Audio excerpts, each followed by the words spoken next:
현재 시각 10시 10분 37초 지나고 있습니다. 황해도 평산 신씨, 한자로는 별신 혹은 원숭이 신자를 쓰는 신의 목소리입니다.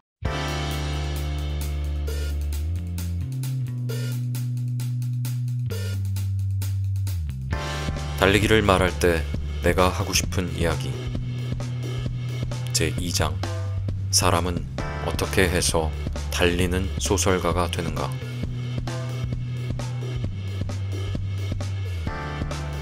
무라카미 하루키, 출판사 문학사상, 임원빈 옮김.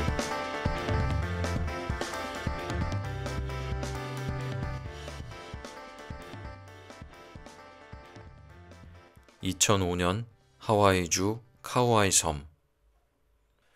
8월 14일 일요일, 아침나절에 칼라 토머스와 오티스 레딩의 음악을 들으면서 1시간 15분간 달렸다.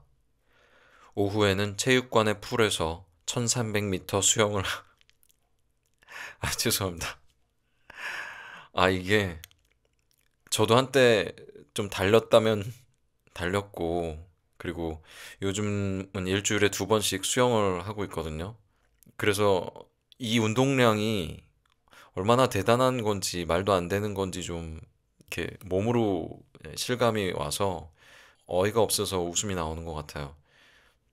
다시 읽겠습니다. 아침나절에 음악을 들으면서 1시간 15분간 달렸다. 오후에는 체육관의 풀에서 1300m 수영하고 저녁에는 해변에 가서 수영을 했다. 그 뒤에 하나레이 거리의 입구 근처에 있는 돌핀 레스토랑에서 맥주를 마시고 생선 요리를 먹었다. 여기서 제가 좀 말씀을 드리고 싶어요. 드려야 할 것 같습니다. 제가 하루에 중학교 운동장 40바퀴, 한 50바퀴씩 뛰었던 적이 있어요. 그러니까 40바퀴를 뛰면 8km고 50바퀴를 뛰면 그게 한 10km 정도 돼요. 4, 50바퀴 뛰는데 1시간이 50분에서 1시간 정도 걸리거든요. 그러니까 1시간 15분간 달렸다는 얘기는 아마도 10km 이상 뛰었다는 이야기예요. 근데 제가 그렇게 운동장 뛰는 걸 한 6개월 정도 하다가 그만둘 수밖에 없었는데, 이유는 저는 심장하고 폐는 괜찮았어요. 그러니까 심폐기능은 어느 순간 뛰다 보면 이렇게 관성이 붙어서 더 뛰고 싶어요. 온 몸이 산소로 이렇게 목욕을 하는 것 같은 느낌이 들어서 더 뛰고 싶은데 무릎이 아파서 더 뛸 수가 없었거든요. 그리고 그렇게 달리기를 마치고 오면 저는 좀 희한하게 무릎 통증이 왔었는데, 그렇게 달리기 마치고 와서 뭐 잠자리에 들 때까지는 그다지 무릎이 아프다거나 힘들다거나 그런 걸 느끼지 못했어요. 물론 이제 운동장을 뛸 때는 무릎에 부담을 느꼈지만 집에 와서는 괜찮았고, 그러다가 잠을 자면 새벽에 그렇게 무릎 통증이 심하게 와서, 근데 그 당시에는 그래도 제가 뛰는 게 저한테 너무나 절실했기 때문에 그렇게 병원도 안 갔었죠. 미련하게 한 5, 6개월을 그렇게 달리다가 도저히 더는 안 되겠다 싶어서 그때 이제 뛰는 걸 그만두고 이제 뭐 뒷산이나 이런 좀 산을 간단하게 올라갔다 올 수 있는 그런 코스로 유산소 운동의 종류를 바꿨어요. 그러다가 몇 해가 지나고 나서 평상시에도 무릎 통증 같은 게 좀 심하게 느껴지고, 그래서 뛰거나 뭐 산에 오르거나 이런 종류의 운동들이 저한테는 좀 힘든 상황이 됐고, 어떻게든 그 유산소 운동을 하고 싶어서 수영을 하게 된 거예요. 동네 근처에 가까운 수영장이 있어서. 그래서 수영을 요즘 하고 있는데, 수영장에 가면 제가 한 30분 내지는 40분 동안 한 1km 정도 수영을 하는 걸 목표로 삼아서 그렇게 하고 옵니다. 근데 그렇게 수영을 하고 온 날은 아무래도 그 여파가 좀 있어요. 그래서 수영 마치고 와서 잠깐이라도 눈을 붙이지 않고 있으면 몸이 굉장히 노곤하고 힘들고 그런 걸 몸으로 느껴요. 근데 1시간 15분을 달리고 1300m 수영을 하고 또 저녁에 해변에 가서 수영을 했다고 하는 이 말이 어떤 자기 운동량을 과시한다는 느낌이 아니라 그냥 일상적으로 하는 말 같아서 사실은 1시간 15분을 달리는 거나 1300m 수영이나 그냥 그 둘 중에 어느 하나만 해도 나머지 하루는 힘든 상태로 지내야만 하는 그런 운동량인데 이걸 다 소화해내고 이런 걸 소화해내는 사람이 소설가라는 사실이 웃음이 나오게 하는 것 같습니다. 정말 대단한 것 같아요. 하루키는. 저녁에는 해변에 가서 수영을 했다. 그 뒤에 하나레이 거리의 입구 근처에 있는 돌핀 레스토랑에서 맥주를 마시고 생선 요리를 먹었다. 왈루라고 하는 흰살 생선이었다. 숯불구이로 주문해서 간장을 쳐서 먹는다. 생선에 곁들인 것은 야채 케밥, 커다란 샐러드가 따라 나왔다. 8월에 접어든 이후 오늘까지 꼭 150km를 달렸다. 매일같이 달리기 시작한 건 꽤 오래전의 일이다. 정확하게 말하면 1982년의 가을이다. 나는 그때 33살의 해를 맞고 있었다. 그 조금 전까지 센다가야역 근처에서 재즈 클럽을 경영하고 있었다. 대학을 마친 후 바로 고쿠분지역 남쪽 출구에 가게를 열어 3년쯤 거기에서 영업을 하고 입주해 있던 빌딩이 재건축되는 바람에 도심으로 이전했다. 결코 큰 가게는 아니었지만 그렇다고 작지도 않았다. 그랜드 피아노를 놓고 퀸텟을 겨우 연주할 수 있는 공간이었다.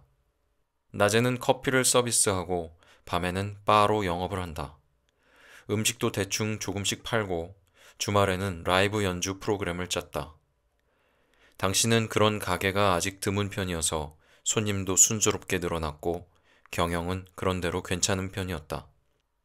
주위의 많은 사람들은 그런 취미로나 하는 것 같은 장사가 잘 될 리 없고 세상 물정 모르는 나에게 경영의 재능 같은 게 있을 리 없다고 짐작했던 것 같지만 그 예측은 보기 좋게 빗나갔다.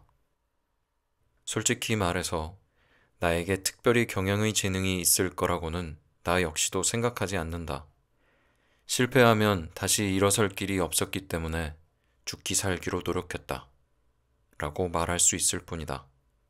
부지런하고 참을성이 강한 체력이 있다는 것만이 예나 지금이나 나의 유일한 장점인 것이다. 말에 비유하자면 경주마라기보다는 일을 하는 사형마에 가까울 것이다.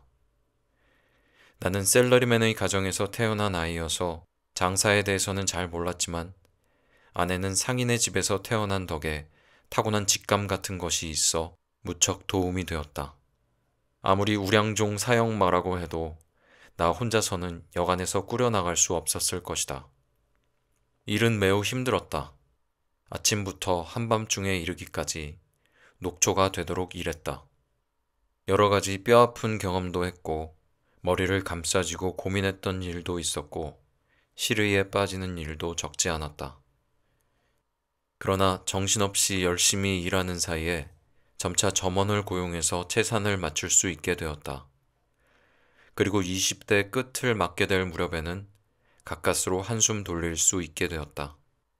빚을 얻을 수 있는 곳에서 얻을 수 있을 만큼 얻었었기 때문에 빚을 갚을 수 있을 만한 전망이 어렵사리 서게 되자 큰 걱정은 간신히 덜게 되었다.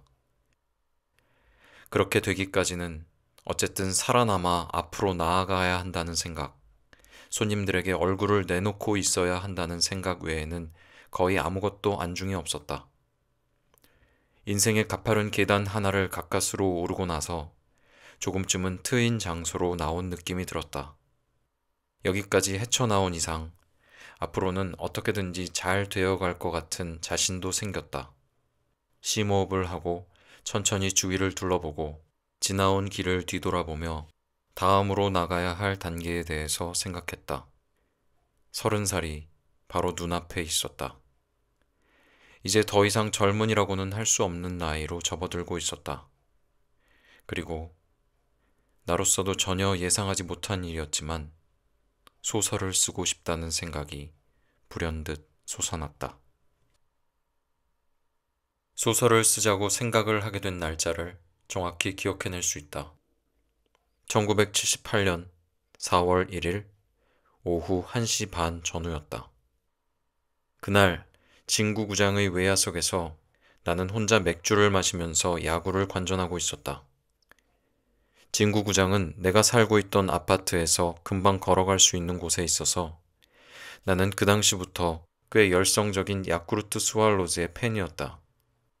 하늘에는 구름 한 점 없고 봄바람은 따뜻하게 스쳐 지나가는 더 바랄 것 없는 아주 기분 좋은 봄날의 하루였다.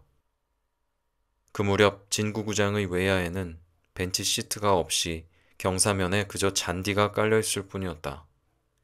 그 잔디 위에 누워서 차가운 맥주를 홀짝거리며 때때로 하늘을 올려다보면서 느긋하게 경기를 관람하고 있었다.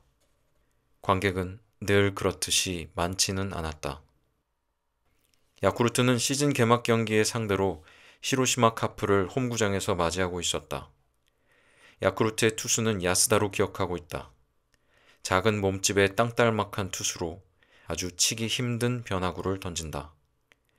야스다는 1회 초 히로시마 타선을 무실점으로 간단히 막아냈다. 그리고 1회 말 선두 타자인 데이브 힐튼, 미국에서 막 건너온 새 얼굴의 젊은 외야수였다. 데이브 힐튼이 좌측 방향으로 안타를 쳤다. 배트가 강속구를 정확히 맞추어 때리는 날카로운 소리가 구장에 울려 퍼졌다. 힐튼은 재빠르게 1루 베이스를 돌아서 여유있게 2루를 밟았다.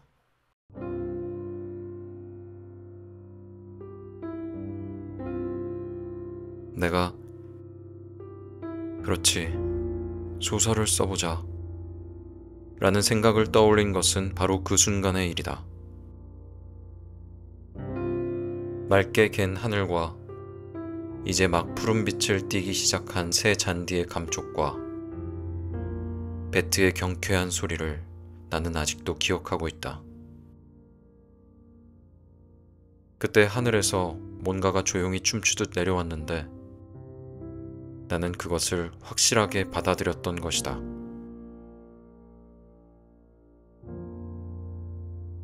소설가가 되려는 것과 같은 야심이 있었던 건 아니다. 나로서는 무엇이 어떻든 간에 아무 생각 없이 소설이라는 것을 쓰고 싶었다. 무엇을 쓸 것인가 하는 구체적인 이미지도 없이 지금이라면 뭔가 나 나름대로의 의미 있는 그럴듯한 소설을 쓸 수 있지 않을까 하고 느꼈던 것이다. 집으로 돌아와 책상에 앉아서 자, 뭔가를 써야지 하면서 알게 됐지만 나는 제대로 된 만년필 한 자루도 갖고 있지 않았다. 신주쿠의 기노쿠니야 서점에 가서 원고용지 한 뭉치와 1000엔 정도의 세일러 만년필을 사왔다. 참으로 조촐한 자본 투자였다. 그때가 봄이었는데 가을에는 400자 원고지로 200매 정도의 작품 한 편을 다 썼다. 다 쓰고 나니 기분이 아주 상쾌했다. 다 쓴 작품을 어떻게 해야 좋을지 잘 몰라 내친 김에 문예지의 신인상에 응모해 보았다. 응모할 때 복사본을 만들어 두지 않았던 것을 보면 낙선하고 원고가 그대로 어딘지 모르게 사라져 버린다고 해도 별로 상관없다고 생각했던 것 같다. 그게 바로 현재 바람의 노래를 들어라 라는 제목으로 출간되어 있는 작품이다.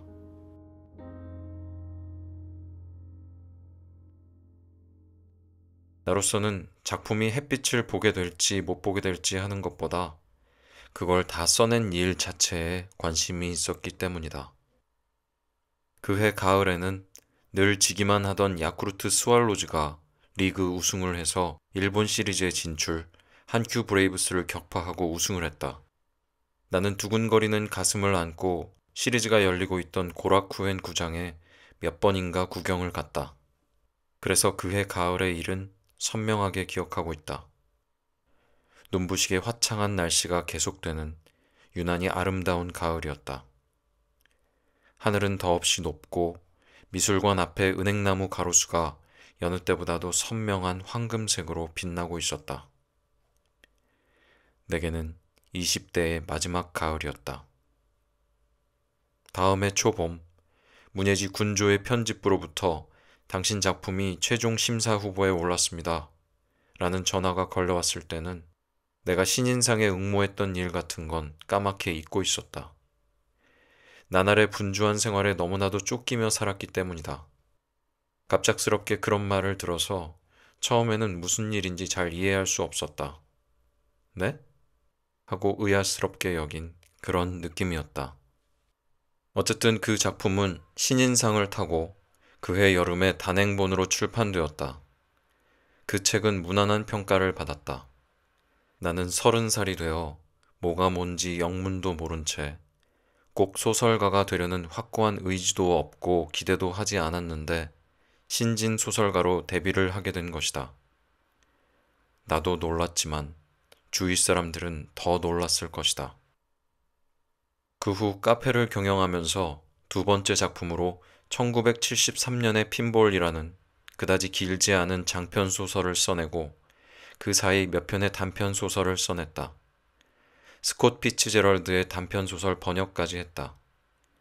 바람의 노래를 들어라와 1973년의 핀볼은 아쿠타가와상 후보에 올랐고 두 작품 모두 유력한 후보작이라는 말은 들었지만 결국 상은 받지 못했다.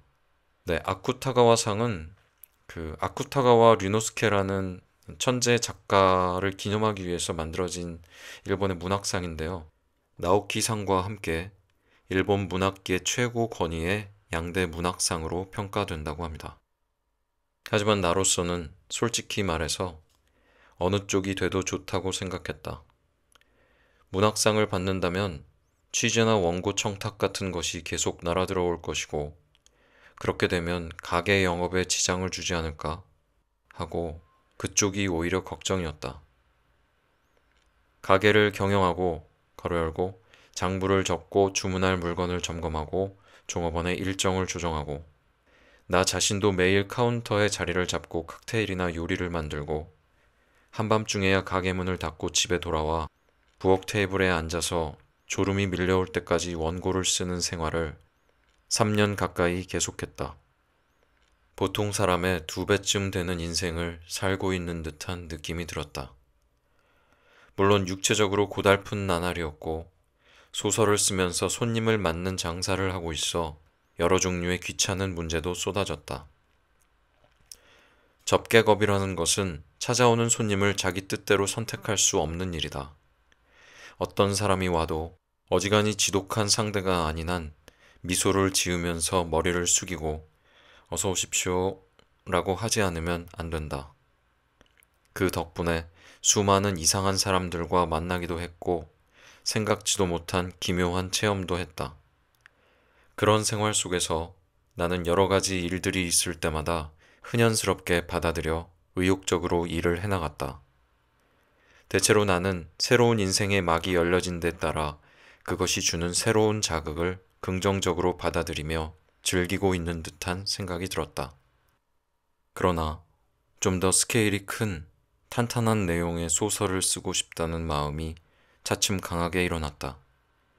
맨 처음 두 권의 소설 바람의 노래를 들어라와 1973년의 핀볼은 기본적으로 쓴다고 하는 행위를 즐기기 위해서 쓴 작품들이었고 작품의 성과 자체에는 나 자신도 마찬가지로 납득할 수 없는 부분이 있었다. 일하는 짬짬이 30분이나 1시간 잘게 저민 시간을 얻을 때마다 원고지와 마주하고 피로한 몸으로 시간과의 경쟁을 하는 듯한 모양새로 펜을 들었기 때문에 정신 상태도 여간해서는 집중할 수 없었다. 그렇게 지리멸렬한 상태에서 소설을 쓰다 보면 어느 정도 재미있는 것 혹은 새로운 경향의 소설을 쓸 수는 있다고 해도 깊은 내용을 담은 무게 있는 소설은 쓸 수 없다. 모처럼 소설가로서 작품 활동을 할 수 있는 기회를 얻은 만큼 할 수 있는 데까지는 해보고 싶다. 나 스스로도 이 정도라면 하고 만족할 수 있는 소설을 한 권이라도 좋으니까 완성시키고 싶다. 그런 욕심이 우러나는 것은 자연스러운 일이었다. 나는 더욱 스케일이 큰 작품을 쓸 수 있을 것이다 라는 생각도 있었다. 그래서 곰곰이 생각한 끝에 가게를 일단 접고 일정 기간 소설 집필에 전념하기로 했다. 그 시점에서는 소설가로서의 수입보다 가게에서 나오는 수입이 컸지만 그쪽은 큰맘 먹고 단념할 수밖에 없었다. 주위의 여러 사람들은 내 결심에 반대했다. 혹은 고개를 크게 갸우뚱했다.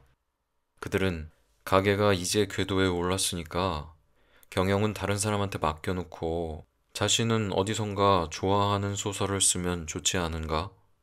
라고 충고해 주었다. 얼핏 보면 일리가 있는 사고방식으로 보인다. 그리고 많은 사람들이 아마도 당시 내가 전업작가로서 살아남으리라고는 예상하지 못했을 것이다. 하지만 다른 사람의 충고를 따를 수는 없었다.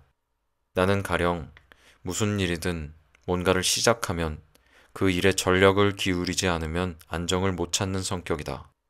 가게는 적당히 누군가에게 맡기고 자신은 다른 곳에서 소설을 쓴다고 하는 그런 재주를 부리는 일은 아무래도 할 수 없었다. 전력을 다해서 매달리고 그래도 잘 되지 않으면 단념할 수도 있다. 그러나 만약 어중간하게 하다가 실패한다면 두고두고 후회가 남을 것이다. 그래서 주위의 반대를 무릅쓰고 가게의 권리를 모두 양도하고 약간 겸연쩍기는 했지만 소설가라는 간판을 걸고 살아가기로 했다. 어쨌든 2년간은 내가 하고 싶은 대로 하게 해줘. 그래서 안 된다면 또 다른 데서 작은 가게를 열면 되지 않겠어? 아직 젊으니까 다시 시작할 수도 있잖아. 라고 아내에게 말했다. 좋아요. 라고 그녀는 말했다. 그 당시에는 빚도 꽤 남아 있었지만 뭐 어떻게 되겠지? 하고 생각했다. 그것이 1981년의 일이다. 할 수 있는 만큼은 해보자. 차분히 마음을 가다듬고 장편 소설의 집필에 들어가 그해 가을에는 소설 취재를 위해 일주일 정도 홋카이도를 여행했다. 네, 홋카이도는 북해도라고도 하죠. 일본을 구성하는 큰 섬 4개 중에 가장 큰 섬인 혼슈 위쪽에 있는 두 번째로 큰 섬을 홋카이도라고 합니다. 잘 아시겠지만 그래도 설명을 덧붙여 봤어요. 그리고 그 다음에 4월까지 장편소설 양을 쫓는 모험을 써냈다. 여하튼 나중이 없으니까 젖먹던 힘까지 쏟아부어 글을 썼다. 잊지도 않은 힘까지 총동원했던 것 같은 느낌마저 든다. 바람의 노래를 들어라와 1973년의 핀볼보다 훨씬 길고 스케일도 크고 이야깃거리도 다양한 작품이었다. 이 소설을 다 썼을 때 나 나름의 소설 스타일을 만들어내는 것이 가능해졌다는 보람을 느꼈다. 또 시간에 얽매이지 않고 쓰고 싶은 만큼 책상에 앉아 매일 집중해서 소설을 쓸 수 있다는 것이 얼마나 멋진 일인가, 그리고 힘든 일인가를 온몸으로 체득할 수 있었다. 내 안에 아직 손 닿지 않은 광맥 같은 것이 잠자고 있다는 느낌도 얻었고, 이 정도면 앞으로도 소설가로서 활동할 수 있을 것 같다는 전망도 생겨났다. 그런 까닭으로 결국 또 어딘가에서 작은 가게를 여는 사태는 발생하지 않았다. 지금도 가끔 또 어딘가에서 작고 느낌이 좋은 가게를 해보고 싶다는 기분이 일어나곤 하지만 양을 쫓는 모험은 소위 주류 문학을 추구하는 당시의 군조 편집부에서는 전혀 마음에 들어하지 않았고 무척 냉대를 받은 기억이 남아있다. 내가 생각하는 소설의 모양이나 구조는 그 무렵에는 꽤 이단적이었던 듯하다. 지금은 어떨까? 하지만 독자는 이 작품을 열렬히 환영해 주었고 나에게 있어서는 그것이 가장 기쁜 일이었다. 이 작품이 소설가로서의 실질적인 출발점이었다고 나 자신은 생각하고 있다. 가게를 경영하면서 바람의 노래를 들어라와 1973년의 핀볼 같은 감각적인 작품만 계속 쓰고 있었다면 조만간 막다른 골목에 부딪혀 아무것도 쓸 수 없게 되었을지도 모른다. 그런데 막 전업소설가가 된 내가 맨 처음 직면한 심각한 문제는 건강의 유지였다. 본래 주의하지 않으면 살이 찌는 체질이다.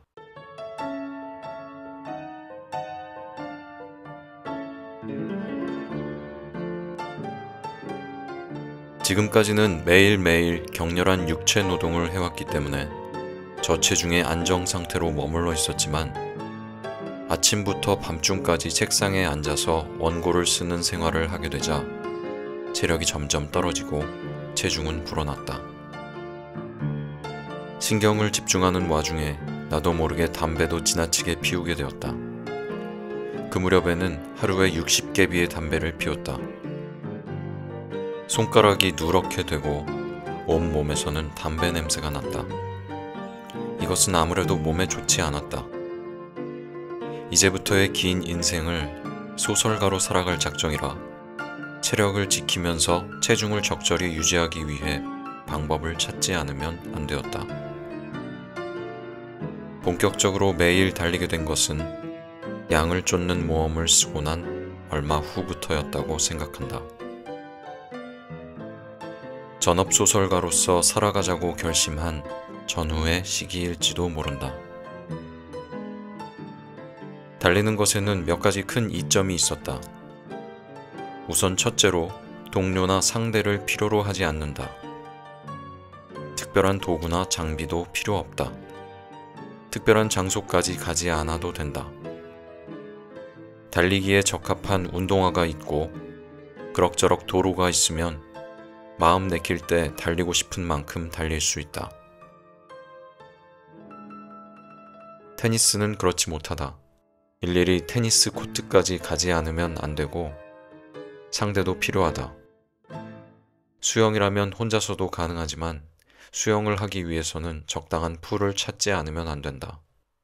나는 가게를 접고 난 후 환경을 바꿔야겠다는 생각도 있어 지바현에 나라시노로 이사했지만 당시 그 일대는 완전히 수풀로 우거진 시골이어서 근처에는 제대로 된 스포츠 시설 같은 건 하나도 없었다.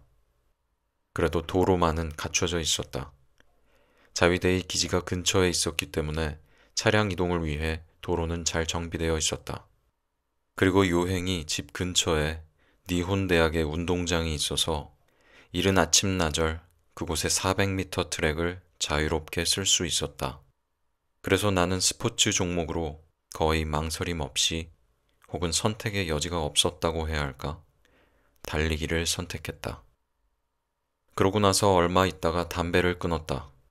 매일 달리게 되면 담배를 끊는 것이 자연스러운 일이었다.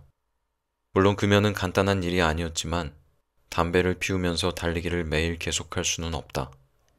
더 달리고 싶다는 자연스러운 욕구는 금연을 계속하기 위한 중요한 동기가 되었고 금단 현상을 극복하는 데에도 큰 도움이 되었다고 생각한다. 담배를 끊는 것은 이전 생활과의 결별을 의미하는 상징 같은 것이었다.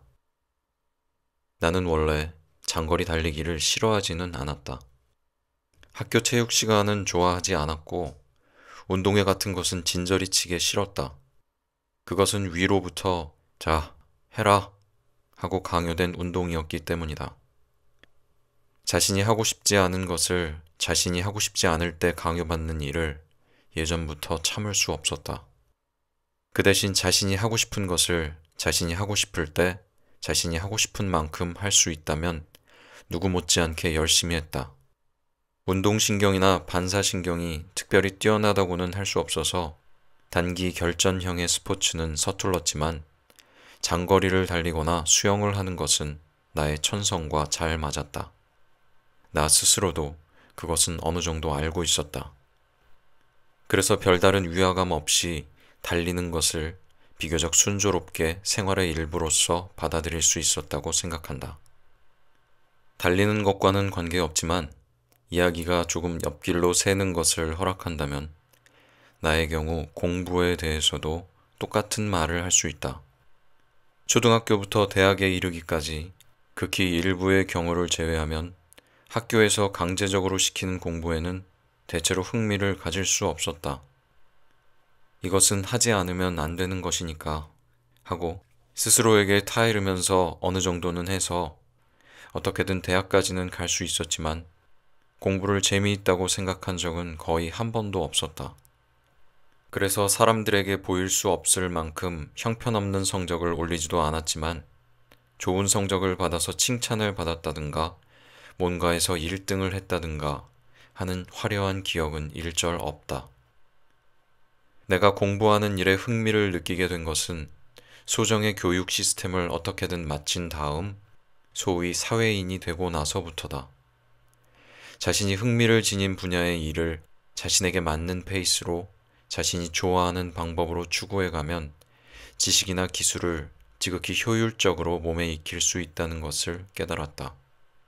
가령 번역 기술도 그렇게 해서 나만의 스타일로 내 돈을 들여가면서 하나씩 익혀나갔다. 그래서 어느 정도의 수준에 이르기까지 시간도 걸렸고 시행착오도 거듭했지만 그런 만큼 배운 것은 확실하게 내 것으로 만들었다. 전업소설가가 되고 나서 무엇보다 기뻤던 것은 일찍 자고 일찍 일어날 수 있게 된 것이었다. 가게를 하고 있을 때는 새벽녘에 잠자리에 드는 날이 적지 않았다.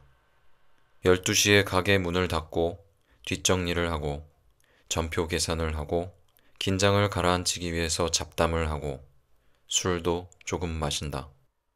그러다 보면 금방 새벽 3시경이 되고 어느새 아침이 가까워 온다.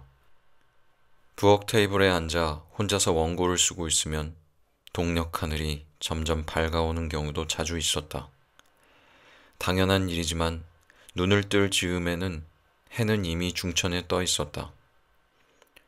가게를 그만두고 소설가로서의 생활을 시작했을 때 우리라고 하는 것은 나와 아내다. 우리가 가장 먼저 한 일은 생활 패턴을 일신하는 것이었다. 해가 뜰 때 일어나고 어두워지면 되도록 빨리 자도록 하자 라고 정했다. 그것이 누구나 생각하는 자연스러운 생활이고 진지하게 살아가는 인간의 생활 방식이었다. 이제 손님을 상대로 하는 장사는 그만뒀으니까 이제부터는 만나고 싶은 사람만 만나고 만나고 싶지 않은 사람은 되도록 만나지 말자. 그런 조촐한 사치가 적어도 당분간은 허용되어도 좋을 것이라고 나와 아내는 느끼고 있었다. 되풀이하는 것 같지만 나는 원래 사람과 어울리기를 좋아하는 인간은 아니다. 어딘가에서 잃어버린 나 자신의 본래 모습으로 복귀해야 할 필요가 있었다. 우리 부부는 7년간의 열린 생활에서 닫힌 생활로 크게 방향을 선회한 것이다. 그러한 열린 생활이 내 인생의 어느 시점에 어느 기간 존재했던 것은 좋은 일이었다고 생각한다. 지금 돌이켜 생각해보면 거기에서 많은 중요한 것을 배웠다. 그 시기는 나에게 있어서 인생의 종합적인 교육기관 같은 것이었고 나에게 있어 진정한 학교였다. 그러나 그런 생활을 언제까지나 계속할 수는 없었다. 학교라는 데는 들어가서 무언가를 배운 후에는 나와야 하는 곳이다. 그렇게 해서 아침 5시 전에 일어나 밤 10시 전에 잔다고 하는 간소하면서도 규칙적인 생활이 시작되었다. 하루를 통틀어 가장 활동하기 좋은 시간대라는 것은 물론 사람에 따라 다르겠지만 내 경우 그것은 이른 아침에 몇 시간이다. 그 시간에 에너지를 집중해서 중요한 일을 끝내버린다. 그 뒤의 시간은 운동을 하거나 잡무를 처리하거나 그다지 집중을 필요로 하지 않는 일들을 처리해 나간다. 해가 지면 느긋하게 지내며 더 이상 일은 하지 않는다. 책을 읽거나 음악을 듣거나 하며 편히 쉬면서 되도록 빨리 잠자리에 든다. 대체로 이런 패턴으로 오늘날까지 매일의 생활을 하고 있다. 그 덕택에 20년 정도 매우 효율성 있게 잘 지내왔다고 생각한다. 다만 이러한 생활을 하고 있으면 나이트 라이프 같은 것은 거의 없어져 버리고 밤 생활 같은 것은 거의 없어져 버리고 사람들과의 교류는 틀림없이 나빠진다. 화를 내는 사람도 생긴다. 어딘가를 가자, 뭔가를 하자는 권유가 있어도 전부 거절하게 되기 때문이다. 내 생각에는 정말로 젊은 시기를 별도로 치면 인생에는 아무래도 우선순위라는 것이 필요하다. 시간과 에너지를 어떻게 배분해 가야 할 것인가 하는 순번을 매기는 것이다. 어느 나이까지 그와 같은 시스템을 자기 안에 확실하게 확립해 놓지 않으면 인생은 초점을 잃고 뒤죽박죽이 되어버린다. 주위 사람들과의 친밀한 교류보다는 소설 지필에 전념할 수 있는 안정된 생활의 확립을 앞세우고 싶었다. 내 인생에 있어서 가장 중요한 인간관계는 특정한 누군가와의 사이라기보다 불특정 다수인 독자와의 사이에 구축되어야 할 것이었다. 내가 생활의 기반을 안정시키고 지필에 몰두할 수 있는 환경을 만들고 조금이라도 질 높은 작품을 완성해가는 것을 많은 독자들은 분명 환영해 줄 것이다. 그것이야말로 소설가로서의 나의 책무이며 최우선 사항이 아닐까? 그러한 생각은 지금도 변함이 없다. 독자의 얼굴은 직접 볼 수 없다. 그것은 어떤 의미에서는 관념적인 인간관계이다. 그러나 나는 일관되게 그와 같은 눈에 보이지 않는 관념적인 관계를 나 자신에게 있어서 가장 의미 있는 것으로 정해서 인생을 보내왔다. 모든 사람들의 얼굴에 웃음을 짓게 할 수는 없다. 쉽게 말하면 그런 뜻이 된다. 가게를 경영하고 있을 때도 대체로 같은 방침이었다. 가게에는 많은 손님이 찾아온다. 그 10명 가운데 1명이 상당히 좋은 가게다, 마음에 든다, 또 오고 싶다 라고 생각해주면 그것으로 족하다. 10명 중에 1명이 단골이 되어준다면 경영은 이루어진다. 거꾸로 말하면 10명 중 9명의 마음에는 들지 않는다 해도 그다지 신경 쓰지 않아도 되는 것이다. 그렇게 생각하면 마음이 편해진다. 그러나 그 한 사람에게는 철저하게 마음에 들게 만들 필요가 있다. 그래서 경영자는 명확한 자세와 철학 같은 것을 기치로 내걸고 그것을 강한 인내심을 가지고 비바람을 견디며 유지해 나가지 않으면 안 된다. 그것이 가게를 경영하면서 내가 몸소 체득한 것이었다. 양을 쫓는 모험을 쓴 후에 나는 그런 자세로 소설을 계속 써왔다. 독자의 수도 작품마다 점점 늘어갔다. 무엇보다 기뻤던 것은 내 작품에 열성적인 독자가 많다는 점이었다. 즉, 10명 중 1명의 단골이 착실하게 늘어갔던 것이다. 그들은 그 대부분은 젊은 독자였다. 그들은 나의 차기작을 인내심을 가지고 기다리며 책이 나오면 손에 들고 읽어주었다. 그런 체제가 점점 형성되어 갔다. 그것은 나에게 있어서 이상적인 상황이었다. 선두주자가 될 필요는 없다. 자기가 쓰고 싶은 것을 쓰고 싶은 대로 쓰고 그것으로 보통 수준의 생활을 영위할 수 있다면 나로서는 부족할 게 아무것도 없었다.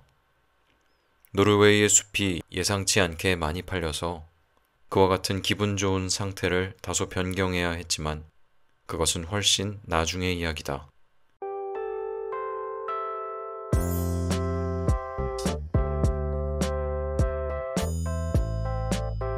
네, 오늘은 여기까지 들려드리고요. 다음 화에 하루키가 달리기를 시작하고 몸소 체험을 통해 느꼈던 것들, 그리고 달리면서 어떤 생각을 하고 마음속에 어떤 풍경을 그리는가 하는 담담하면서도 시적인 그런 성찰에 대해서 들려드리도록 하겠습니다.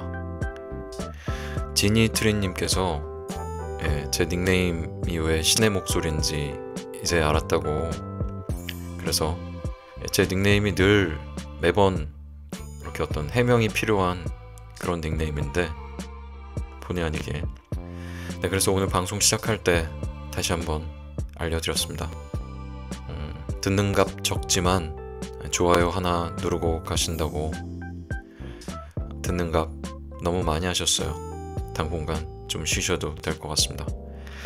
그리고 알코올 중간님께서 하루키 에세이는 많은데 단편 소설이 없다고 단편 소설을 읽어달라고 댓글 올려주셨습니다. 너무 편식을 하면 좀 그러니까요. 이번 달리기 에세이를 마치고 잠시 하루키 형님을 떠나서 제가 특별히 기획하고 있지만 이루어질지는 잘 모르는 그런 베스트셀러 특집을 비롯한 몇 개의 기획들을 거치고 다시 하루키 형님한테 돌아오는 그날엔 알코올 중간님께서 말씀하신 대로 단편 소설을 읽어보도록 하겠습니다. 알코올 중간님 그 닉네임에서 술을 사랑하시는 마음이 느껴져서 참 좋았고요. 근데 저도 그렇지만 우리 간 잘 챙겨요. 댓글 감사드립니다. 저도 10명 중 1명의 단골을 착실하게 늘려갈 수 있도록 중심 잃지 않고 열심히 해야겠다는 생각이 들었습니다. 오늘 하루도 수고 많으셨어요. 숙면하세요.